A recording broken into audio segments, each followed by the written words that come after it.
Have you ever felt that silent relief that runs through your body when a plan is canceled and, suddenly, time opens up before you like a vast, tranquil field?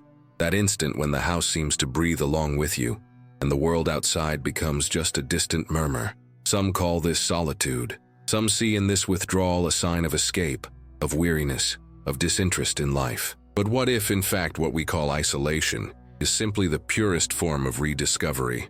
What if seclusion is not absence, but presence, the most authentic, the deepest of all? Carl Jung said that the man who has not learned to be alone can never truly live with others. It's a phrase that resonates like an inner bell, a call to a dimension that few dare to inhabit. Because being alone is looking inward, and looking inward is dangerous. The home, in this context, is not just the physical space where one lives, but the silent temple where the soul retreats to listen to what the noise of the world usually obscures. Each wall becomes a mirror, each shadow a witness. And in this intimate setting, devoid of distractions, the individual begins to perceive their own inner sound, an ancient, almost forgotten murmur that speaks of what we were, of what we still do not know how to be. There's a kind of secret pleasure in staying home when everyone seems to crave movement. It's the pleasure of pausing, of suspension, of refusing to be swept away by the incessant current of external demands. While the world celebrates haste, those who choose retreat celebrate time. And time, when it slows down, reveals details that previously went unnoticed. The distant sound of rain, the gentle touch of the wind on the curtains, the aroma of coffee that lingers in the air. These are experiences that only fully manifest when the noise ceases. And perhaps that's why society fears silence so much, because in it, too much is heard. But those who learn to be alone begin to glimpse something that few dare to touch, the territory of the unconscious. Jung saw solitude as a bridge, not a wall. He understood that by distancing oneself from the collective, the individual does not isolate themselves from the world, but approaches their most universal essence. There is a point where inner silence aligns with cosmic silence, and it is there that the ego dissolves to give way to the self. The house then becomes an alchemical laboratory, where the ego is distilled until only the essence remains. It is an invisible process, but profoundly transformative. And yet, how many can withstand this confrontation? How many can remain within themselves long enough without seeking a screen, a voice, a distraction? Isolation, when not an escape, is a challenge. It is the journey through the desert of the mind, where every thought echoes amplified. It is there that ghosts, fears, and unconfessed desires emerge. It is there that masks fall. Home, which seemed like a refuge, also becomes a battlefield, not against the world, but against one's own shadow. And it is precisely there that solitude reveals its power. It forces one to look at what has been denied, at what one has tried to hide under layers of routine. Jung called this the individuation process, the path by which a human being becomes what they truly are. This path almost always begins with a withdrawal. Life pushes outward, the world demands presence. But the unconscious whispers, return, return inward, return to the center, return to the point where it all began. Domestic retreat, so trivialized by many, is in fact an archetypal expression of this return. When you close the door and feel the silence fill the space, something within you awakens. An ancient spark, a consciousness that observes without haste, without judgment. It is the self, the luminous core that Jung described as the psychic totality. Some are frightened by this presence, mistaking it for emptiness. But emptiness is merely the space that the new needs to be born. In each solitary night, in each moment of quiet, the unconscious works silently, like a gardener preparing the soil for spring. And little by little, solitude ceases to be discomfort and becomes communion. Not a social communion, but an inner communion, between the fragmented self and the whole that inhabits it. It is at this point that being at home takes on a new meaning. It is no longer escape, it is alchemy. The home transforms into a symbol, a living metaphor for the psychic womb where the soul regenerates. However, true withdrawal should not be confused with pathological isolation. There is a subtle but essential difference between conscious solitude and suffocating solitude. Jung warned of this risk. When an individual locks themselves away not to find themselves, but to protect themselves from the world, the process is interrupted. The house becomes a prison, and silence instead of healing becomes internal noise. Therefore, the crucial question is not, why do you isolate yourself, but for what purpose? The reason changes everything. The same gesture that can be liberating in one context can be destructive in another. There are times when closing the door is an act of self-love. At other times, it is a cry for help. Knowing how to distinguish these two impulses is the boundary that separates introspection from alienation. Perhaps the secret lies in accepting fluctuation. There are days when withdrawal is necessary, and others when it's necessary to open the windows and let the world in. The psyche is movement, and trying to fix it is like trying to contain the wind. Jung understood this better than anyone. The soul is a house with multiple rooms, and all of them need air. True balance lies not in choosing between inside and outside, but in knowing when each is necessary. Thus, the home becomes a mirror of the soul, sometimes shelter, sometimes laboratory, sometimes temple, sometimes cave. It all depends on how we inhabit it. And it's curious to notice how, the more an individual immerses themselves in this state of conscious seclusion, the more clearly they begin to see the world. Genuine isolation broadens perception. The absence of external noise allows inner vision to expand. Things that once seemed urgent reveal themselves to be trivial. Worries that seemed enormous lose their power. It's as if time inside the house has a different texture, denser, deeper, more real. In this suspended space-time, the human being rediscovers the symbolic dimension of existence. They realize that life is not only what happens outside, but also what pulsates within, in the invisible. There is something sacred in this state, a kind of silent communion between the self and the cosmos, between the finite and the eternal. The home, solitude, silence, all become portals to mystery. It is in this territory that the individual begins to remember who they are, because remembering oneself is remembering the whole. And it is at this moment that isolation ceases to be a personal gesture and becomes a universal act. Home, then, is no longer just the address where one lives. It is the symbolic map of the soul's journey. And perhaps without realizing it, every time you decline an invitation, cancel an appointment, or simply choose to stay home, you are answering an ancestral call. A call that says, return to the center, return to the silence, return to where the world doesn't define you. The discomfort you feel is not boredom. It's the threshold of transformation. Because every process of self-knowledge begins with a withdrawal, and every withdrawal, when genuine, prepares the ground for the return. The noise of the world will try to call you again. The voices outside will tell you that you're missing something, that you need to go out, that you need to connect. But there are connections that only silence builds. There are encounters that only solitude allows.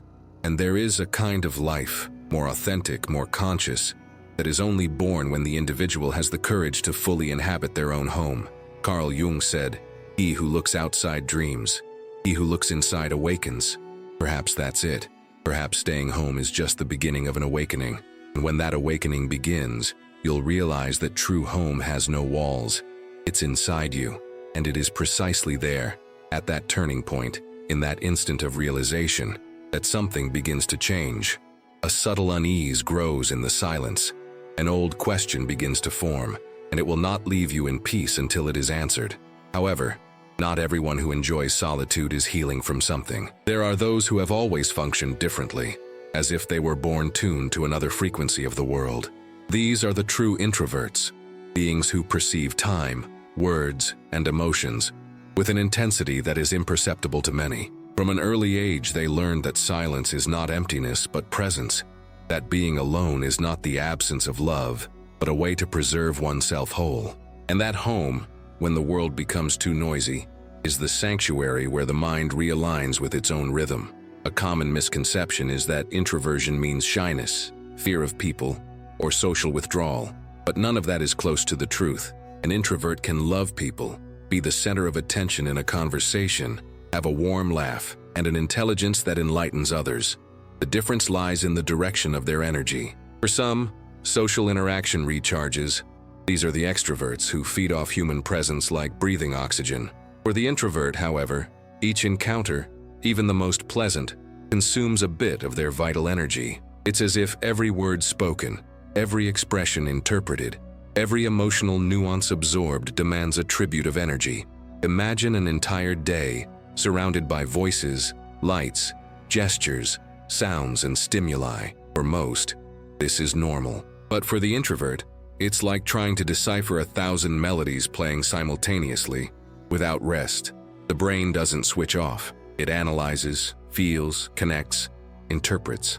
The mind works in silence, in a ceaseless processing of details that others don't even notice. The party ends, the laughter ceases, but the thought remains active, reviewing conversations, rereading expressions, reinterpreting silences. That's why returning home is more than rest. It's reparation. And it is in this return that something almost ritualistic happens. The introvert arrives, closes the door, and feels their body relax as if they had crossed an invisible border. The sound of the outside world diminishes.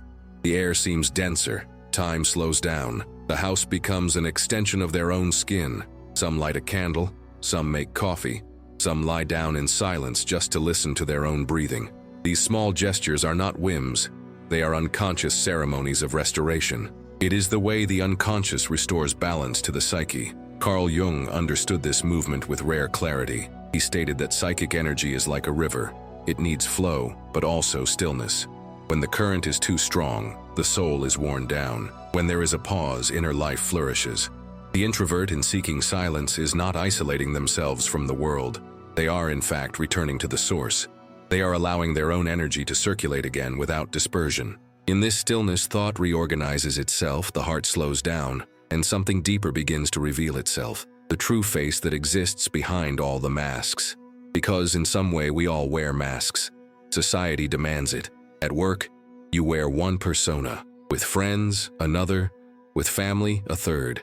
And little by little, this succession of roles distances you from who you really are. Coexistence requires acting, even if subtle. And however necessary this acting may be for social harmony, it comes at a price. There is a weariness that doesn't come from the body, but from the soul. A weariness that arises from the constant effort of maintaining different versions of oneself. That's why, upon arriving home, the introvert feels an almost sacred relief. It's the moment when you can shed your persona and simply exist. Jung called it person. This social face, the mask that the individual presents to the world. It is useful, even indispensable, but it should never replace the true face. The danger begins when we forget that we are wearing a mask and start to believe that we are it. The introvert, by withdrawing, practices, even without realizing it, the exercise of removing the mask and recognizing themselves before the mirror of the unconscious. It is an act of reconciliation with one's own being. Perhaps you've felt something like this before. That moment when, after a long day surrounded by people, you lock yourself in the bathroom, look in the mirror, and sigh deeply. It's not just physical exhaustion. It's your soul asking for space to breathe. It's your inner self whispering that it needs to be whole again, even if only for a few minutes. And it's in that moment that silence begins to heal. Jung viewed introversion as a natural orientation of consciousness toward the inner world. While the extrovert seeks meaning in relationships, the introvert finds it in reflection. They perceive the invisible, feel what has not been said, understand the pauses between words. This is why the modern world, so focused on exposure and noise, becomes exhausting for this type of soul. Excessive stimulation is like too much light on a delicate flower. It needs shade to stay alive. And yet, there is a paradox. The introvert sometimes feels a profound loneliness, not for lack of company, but for realizing that few understand the value of silence. They try to explain, but words are not enough. How to translate the need to be alone without seeming distant. How to make it understood that withdrawal is not rejection, but self-love. It is a loneliness within the crowd, a feeling of being a stranger among one's own acquaintances. And yet, it is from this silence that authenticity is born. There are everyday scenes that reveal this with almost poetic clarity. The woman who, after a long day at the office, arrives home, takes off her shoes, and stands silently by the window, observing the city outside, as if breathing again for the first time. The man who, amidst the noise of the party, feels the sudden urge to leave and walk alone in the rain. The child who, instead of running with the others, prefers to sit in the corner and draw worlds that no one else sees. These moments, so simple, are portals to the inner universe. In them, the individual begins to listen to themselves again. Carl Jung believed that the truth of each human being dwells in the depths, and that only silence can reveal it. That is why the introvert is, in essence, a guardian of authenticity. He protects the original spark that the noise of the world tends to extinguish. When everyone gets lost in opinions, he seeks meaning. When everyone talks, he observes. When everyone runs, he remains. His seclusion is not giving up, it is discernment. But the world rarely understands this. People confuse quietness with weakness, introspection with indifference. They try to fix the introvert, encouraging him to expose himself more, to be more sociable, more alive. They hardly realize that he is already more alive than ever, only on another plane, more silent, more profound, more true. Jung saw this misunderstanding as a reflection of the collective shadow itself, the fear that society has of facing silence, because in it, man is forced to find himself. And it is precisely at this point that the turning point comes, because throughout life, there comes a moment when even the introvert begins to doubt themselves. They try to adapt, try to keep up with the world's rhythm, try to be normal. But the harder you try, the more exhausted, displaced, and empty you feel. Until one day, unplanned, the inevitable happens. They break, not in a destructive sense, but in a revealing one. The soul, tired of pretending, simply says, enough. And that enough is the beginning of transformation. Perhaps it comes in the form of a silent crisis, a day when everything seems colorless, when even the lightest interaction feels heavy. Or perhaps it arises in a moment of sudden lucidity, in the middle of a casual conversation, when the person realizes they've been distant from you for a long time. That's when the call to return becomes undeniable. The individual feels an almost physical need to withdraw, to get away from the noise, to listen to what their own soul has to say, and when they finally obey, something changes forever. The silence, which once seemed merely a refuge, begins to reveal secrets. Inner voices gain clarity. The mind ceases to be a whirlwind and becomes a mirror. The introvert realizes that true power lies not in adapting to the rhythm of the world, but in finding one's own compass. And when that happens, a rare serenity settles in. They no longer need to justify themselves.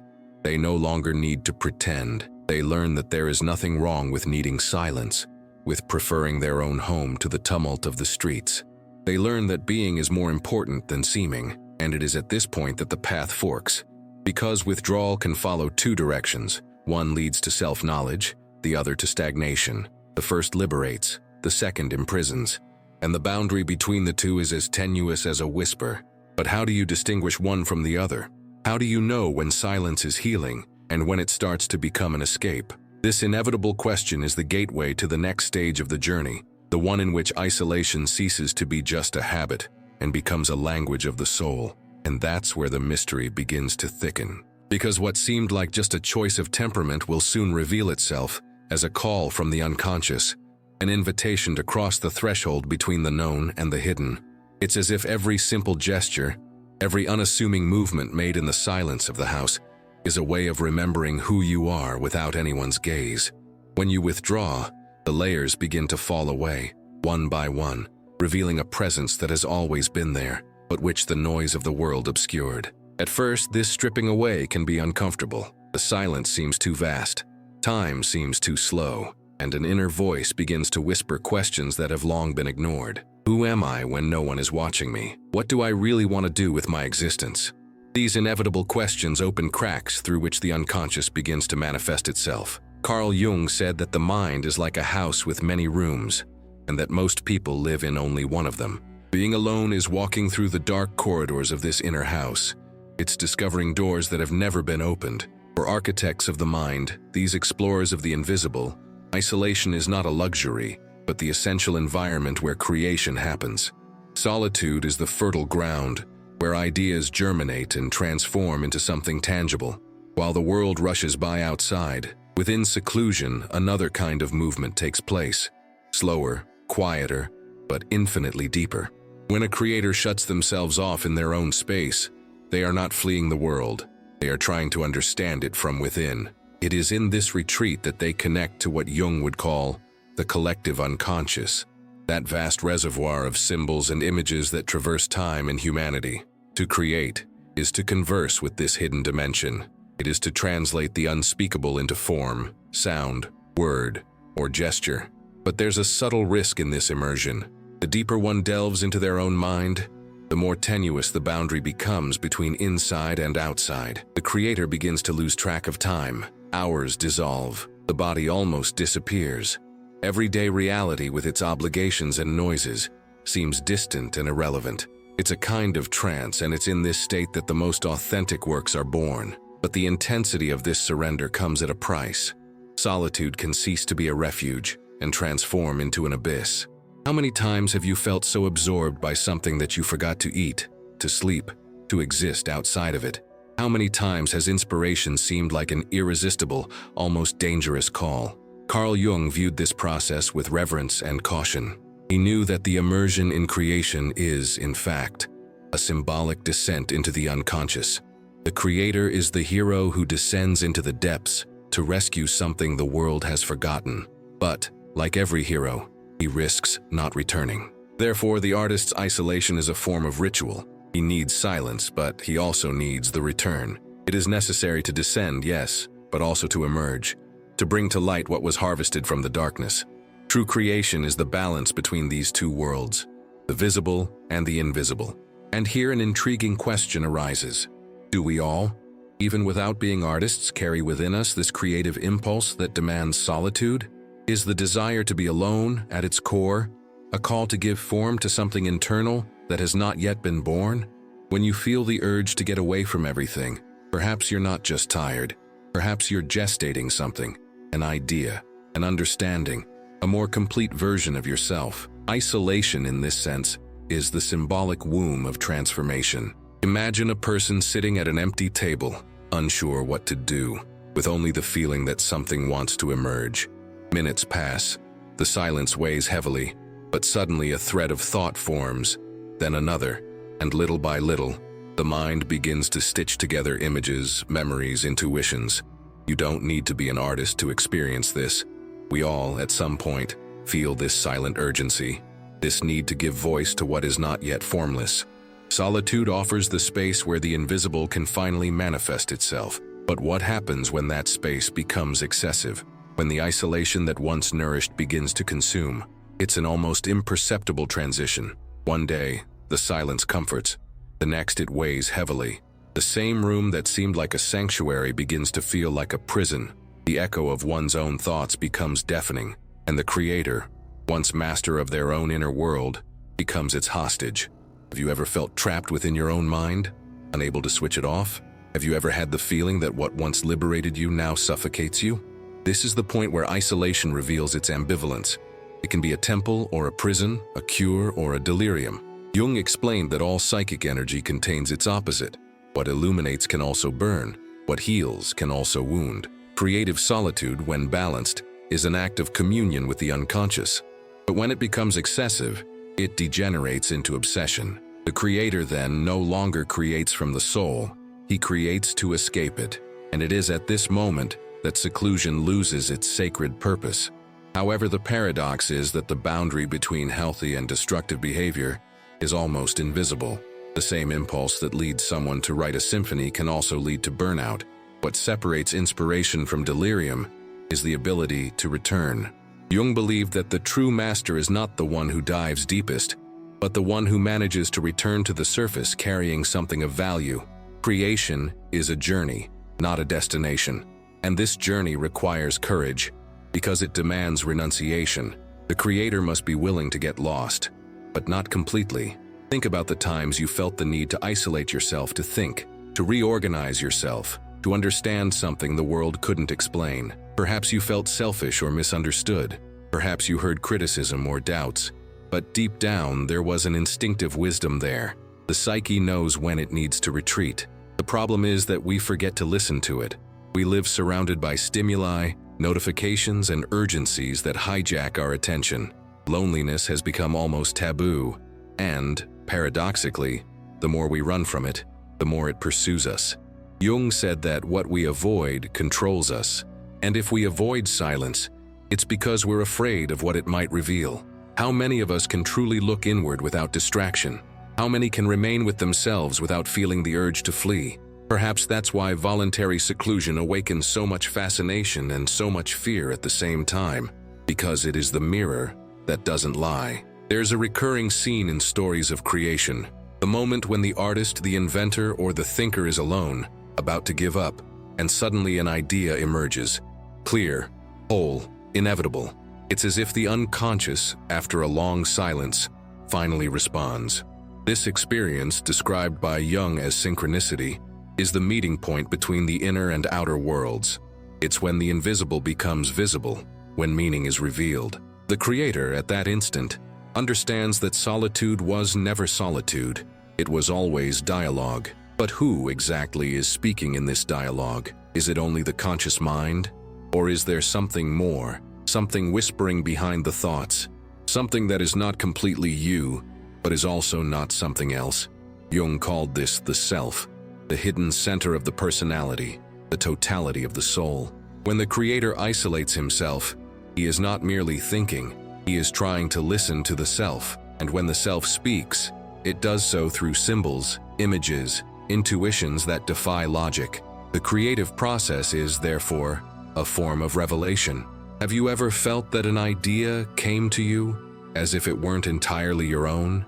Have you ever had the feeling of being merely the channel through which something greater expresses itself? That's the touch of the collective unconscious. It's the moment when the individual becomes a bridge between the personal and the universal.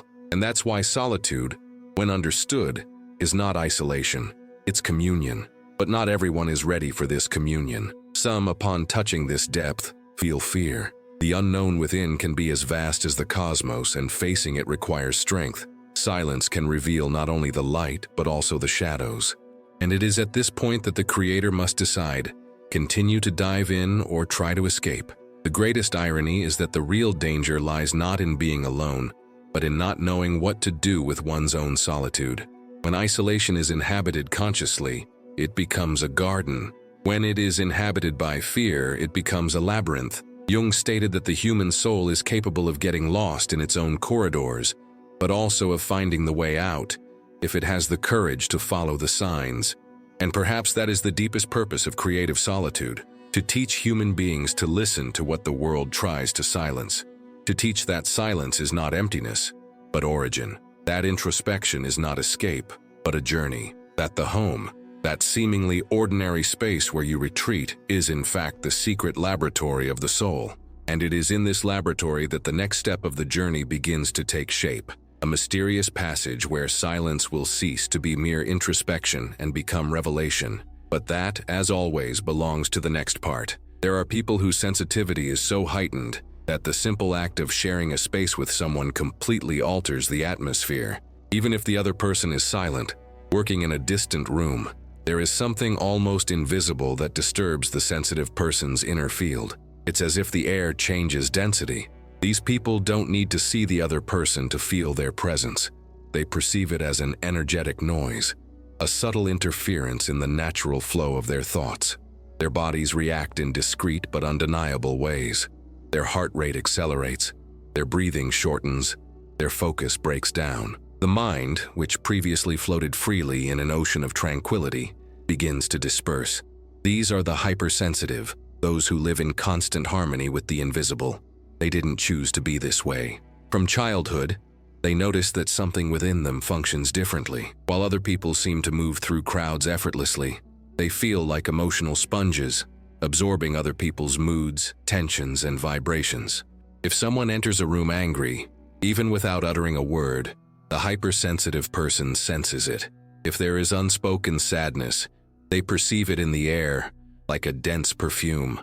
For those who live in this state, home becomes the only place where energy finally stabilizes.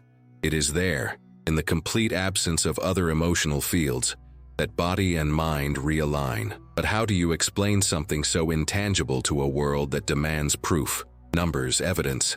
Many try to disguise it. They feign normalcy, accept invitations, attend meetings, go out with friends, and return home exhausted without understanding the reason for their fatigue. Why do I feel so drained if no one has done anything to me? They ask themselves. Science is slowly beginning to approach this answer.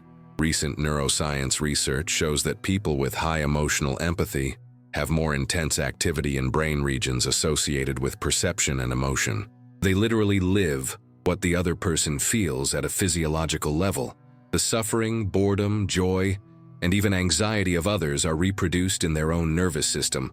The sensitive person's body becomes a stage for emotions that are not their own. If the body is the stage, the home is the only backdrop where it can breathe. When these people withdraw, they are not running away, they are detoxifying. Solitude in this case is not a whim, but a form of energetic purification. Being alone is like taking an invisible bath. It is an almost biological need to give back to the world what has been absorbed from it. Jung might say that the sensitive person is someone whose boundary between the conscious and the collective unconscious is more porous. They not only participate in the world, they feel it pulsating through them. And this condition, although exhausting, is also a gift because it offers a rare perception of what it is to live truly connected to the whole. But there are times when this gift becomes a burden. Imagine someone who, in a work meeting, begins to feel a weight on their chest for no apparent reason. Later they discover that a colleague next to them was in silent crisis, or a person who, upon entering an unfamiliar house, feels a sudden unease without any identifiable physical cause. These episodes, which many call impressions, are unavoidable realities for hypersensitive people. They perceive the invisible, decipher atmospheres, read the silent language of spaces, and yet how many times have they been called dramatic, fragile, or exaggerating? The hypersensitive person lives between worlds. Part of them is here, in the concrete. Another part inhabits subtle dimensions that few perceive. And, curiously, it is this duality that brings them closer to a profound understanding of being, because feeling too much is also perceiving how interconnected everything is. Each emotion is a wave that propagates. Each thought is a vibration that touches the surroundings.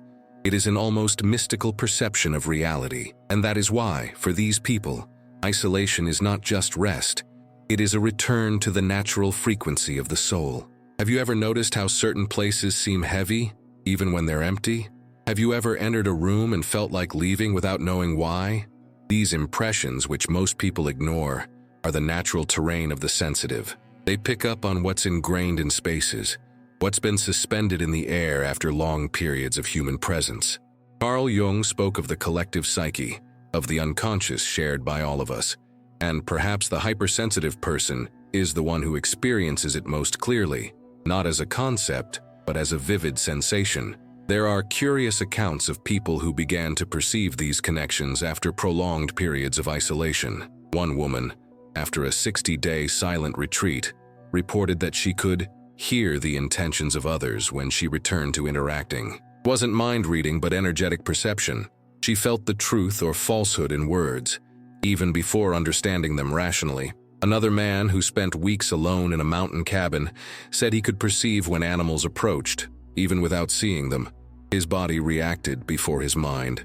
These phenomena, however improbable they may seem, point to something essential. Prolonged silence sharpens senses that modern life dulls. And what happens when we return to social interaction after so much silence? The impact is like a plunge into ice-cold water. The sound, the voices, the intentions of others, everything becomes excessive. The hypersensitive person feels each variation like an emotional tide. Jung described this experience as a dangerous return to the world of forms, where the newly reborn self risks dispersing again. This is why many need simple rituals to protect themselves. Lighting a candle, taking a deep breath, organizing the space before receiving someone. These are symbolic, yet powerful gestures that define the territory of the soul. But what if this sensitivity, instead of being a weakness, were a tool for evolution? What if these people, so easily shaken, were actually humanity's antennae, picking up the invisible transformations of the world? Think about it. In times of profound change, it's not the most hardened who notice first, but the most open. They are the ones who detect the imbalance before it becomes evident. What many call vulnerability may, in fact, be a kind of silent wisdom. However, this wisdom comes at a price. With each interaction, the sensitive person needs time to recover. After each encounter, they need to return to silence as if returning home. It is in this cycle of absorbing and purifying that the alchemical nature of solitude is revealed. It is not merely a pause, it is transmutation. And what is transmuted, after all, is vital energy itself. Jung believed that the psyche has a natural movement towards wholeness, and perhaps hypersensitivity is the way in which some of us are pushed more quickly in that direction. But what happens when this sensitivity is repressed? When a person tries to adapt, pretending to be less perceptive, more sociable, more resistant to the noise of the world, the result is devastating. They become ill. The body manifests what the soul cannot express. Mysterious fatigues arise, pains without medical cause, insomnia, diffuse anxieties. It is the psyche protesting against the denial of its own nature, because denying the call of silence is denying one's own internal structure. And paradoxically, it is often in illness that the sensitive person awakens to the need for withdrawal. The body forces the retreat that the mind resisted accepting. Jung said that symptoms are attempts by the soul to heal itself. Isolation then ceases to be a choice and becomes an imposition. The person, finally alone, discovers something they previously ignored. Peace is not in the absence of others, but in reconciliation with one's own energy field. External silence reveals the inner sound. At this point, something extraordinary happens. The sensitive person, who previously saw their own condition as a burden, begins to understand it as power. They learn to differentiate what is theirs from what belongs to others. They learn to perceive without absorbing, to feel without suffering. The home, once a refuge, transforms into a school. They discover that they can move through the world while keeping their center intact, and that is true mastery. To be amidst the noise without losing inner silence. But the world doesn't easily forgive those who live at a different pace. The pressures return, the expectations rise again, and the sensitive soul is tested once more. It knows that silence is its nourishment, but it also feels the call of the outside world, and it is at this point that an inevitable question forms, pulsing like a beat in the back of the mind. Is it possible to live fully between these two worlds? Is it possible to be part of the crowd without getting lost in it? The answer, as always, is not immediate. But the path begins to take shape, a path where solitude will cease to be a refuge and will become a bridge between the visible and the invisible, between the self and the whole. And it is about this crossing that the next part will begin to reveal. Conscious solitude is a tenuous boundary, an almost invisible line between refuge and the abyss. For some, it is the space where the self reorganizes itself. For others, it is where it slowly begins to get lost. What distinguishes one from the other is awareness. When someone chooses to be alone to find themselves, solitude is healing. But when a person withdraws to hide from their own fear, it becomes a prison. And it is precisely at this point that many become confused. The same room that yesterday seemed like a sanctuary can become a prison today. The same house that offered peace can begin to seem like a distant echo, a labyrinth where the sound of one's own thoughts transforms into torment. Some people reach this stage without realizing it. It all begins with the pleasure of quietude. Silence is comforting. Time slows down, the mind opens. But little by little, without warning, the silence begins to weigh heavily.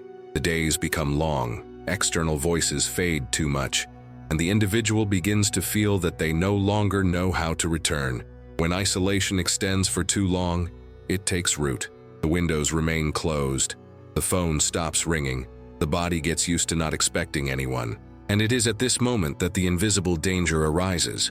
Comfort transforms into anesthesia. Carl Jung viewed prolonged solitude as an ambiguous portal. On one hand, it opens the way to self-knowledge. On the other, to the fragmentation of the self. He said that when delving into the unconscious, human beings must carry a lantern, consciousness, otherwise they will be swallowed by their own shadows. Solitude, therefore, demands lucidity. When the mind closes itself off from the world, the unconscious awakens with force. Dreams become more vivid. Thoughts take on a life of their own. Time loses its outline. It is fascinating and frightening, and it is on this threshold that true learning begins. Imagine someone who, after weeks of seclusion, begins to perceive subtle noises, not from the outside, but from within, voices that aren't voices, thoughts that arise without apparent origin. It's not delirium, It's the unconscious demanding its way out. Jung stated that when consciousness quiets down, the unconscious tries to communicate. It speaks through symbols, sensations, intuitions. The problem is that most people don't know how to listen to this language. They try to rationalize it, ignore it, and end up suffocated by what they don't understand. Isolation, then, becomes a kind of living mirror, reflecting everything that was repressed. Have you ever been afraid of your own thoughts? Have you ever had the feeling that the silence was saying something you'd rather not hear? These are signs that the unconscious is active. It emerges when the noise of the world falls silent, and when that happens, there are two options: flee or confront. Fleeing leads to alienation, confronting to expansion. Jung saw in this confrontation the essence of the individuation process, the act of becoming who you truly are. There are striking accounts of people who, during long periods of isolation, began to experience unexpected transformations. One man, after months of working alone at home, reported that he began to dream about his own childhood so vividly that he could smell the places. A woman who had lived alone for years recounted that, while meditating in silence, she began to visualize scenes that seemed to belong not only to her, but to all of humanity. Archetypal images, as if the collective unconscious had revealed itself through her. These experiences, though uncommon, are profoundly symbolic. They show that when an individual immerses themselves in absolute silence, they touch something that transcends the personal. But this expansion comes with a test. The unconscious, in opening itself up, also reveals what was hidden: old fears, forgotten guilts, denied desires. The silent house becomes the stage for an invisible battle. Each room seems to contain a fragment of memory, each shadow an unresolved recollection, and the individual, who previously sought only tranquility, finds himself facing an unexpected confrontation, that of himself with himself. Carl Jung believed that no human being achieves wholeness without confronting their shadow, and solitude is the terrain where this shadow reveals itself most clearly. When there is no distraction, it approaches, demanding to be seen, understood, integrated. To flee from it is like trying to erase one's own reflection. Accepting it, however, is the beginning of true freedom. But who has the courage to look at what they have denied their entire life? Who can bear to face what the inner mirror reflects when all the masks fall? It is at this point that many give up and return to the outside world in search of noise, of anything that will save them from the screaming silence. Others, however, remain, and by remaining, something unexpected happens. The fear begins to dissolve. What once seemed like a threat transforms into understanding. The individual realizes that the shadow was not an enemy, but a forgotten part of themselves. That solitude was not emptiness, but space. And that isolation, when experienced consciously, is a rebirth. There's an almost mystical tension in this process. It's like walking down a dark corridor without knowing if there's an exit. At first, everything is uncertain. The air feels heavy, the walls close in. But suddenly, a sliver of light appears. Small, timid, but enough to guide the next step. Jung said that enlightenment doesn't come from imagining figures of light, but from making the darkness conscious. And that's what solitude offers. The chance to see the darkness not as an enemy, but as an origin. What if this entire journey, from the pleasure of seclusion to the confrontation with the unconscious, were a kind of rehearsal for the final encounter with oneself? What if what we call isolation were merely the first stage of a vaster process, in which the individual prepares to understand the true meaning of existence? At that point, solitude ceases to be a circumstance and becomes destiny. But before reaching that point, something needs to happen. An event that breaks the inertia, that tests the strength of what was learned in silence. Because the true value of solitude is not measured within it, but rather when the world calls you back. It's easy to maintain peace when no one threatens it. It's difficult to sustain it when the noise returns. Imagine someone who has spent months in seclusion, in harmony with their own rhythm. Everything flows. Everything seems right. Until suddenly, a message arrives. Unexpected news, a person reappears. The world comes knocking at the door again. The tranquility which seemed solid begins to vibrate. The mind, once stable, becomes agitated again. And it is at this moment that it is revealed whether the seclusion was a learning experience or just an escape.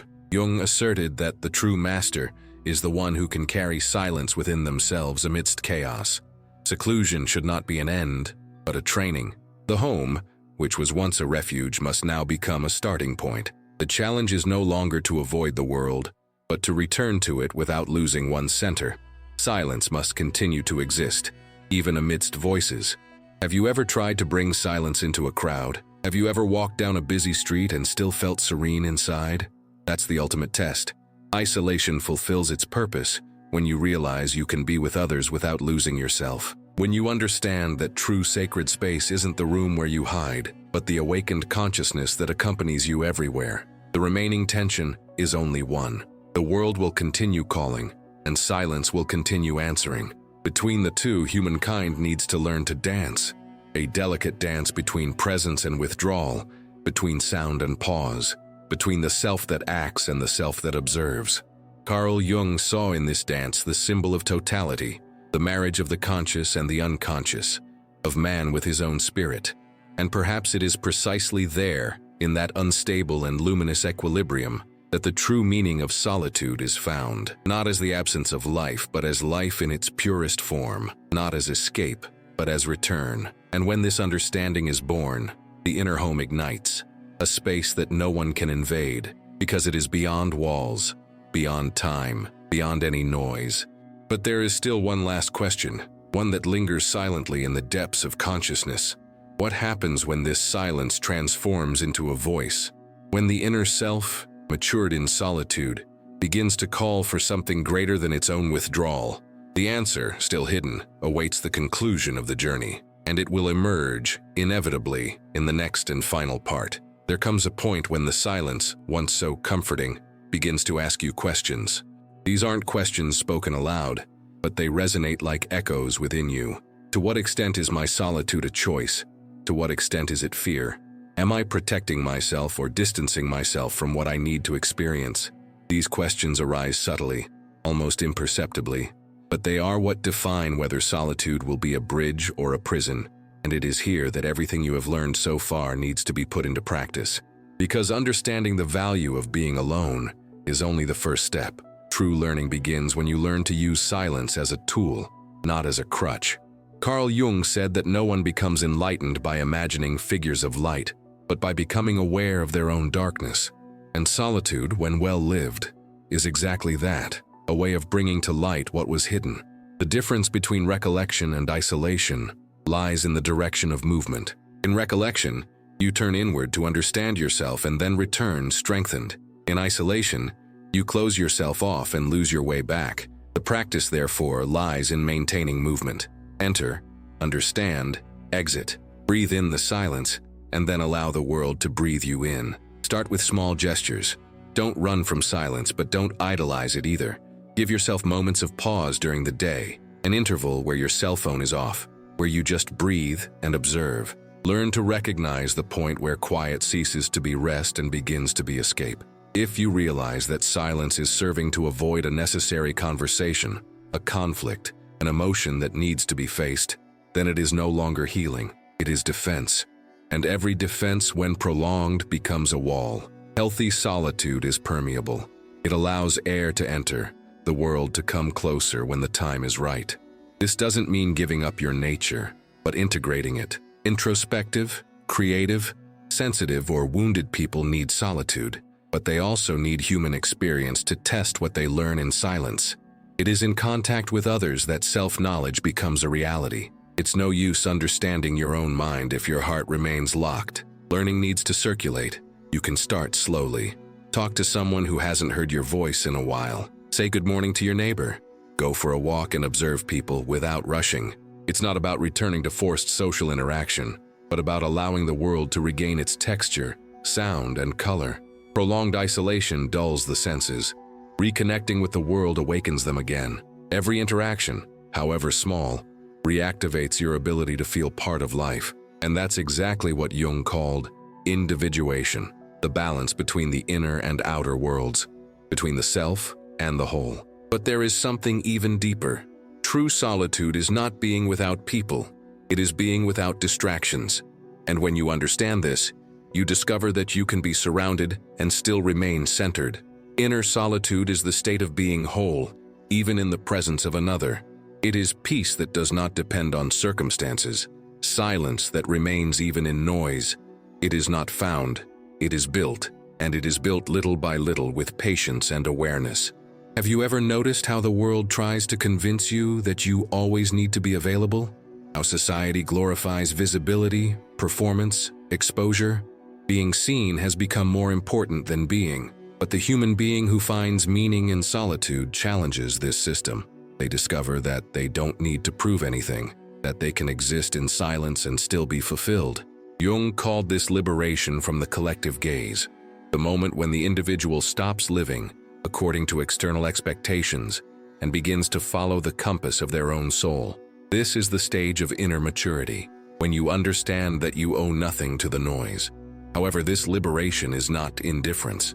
On the contrary, those who delve deep into solitude and return from it possess genuine compassion, because by knowing their own shadows, they learn to recognize pain in others. Silence teaches empathy. It teaches us to listen without haste, to speak only when necessary, to be truly present. And this is what transforms isolation into wisdom. The silence that was once an escape becomes a bridge. What was protection becomes connection. Carl Jung believed that each person is a spark of the whole, and that the soul's destiny is to reconnect with the whole. When you withdraw, you do so to remember that spark.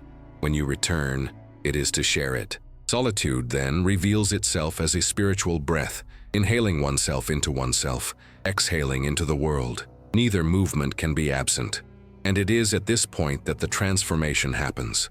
The home, once a place of seclusion, becomes a living temple, not because it is isolated, but because it represents the inner space you have learned to inhabit.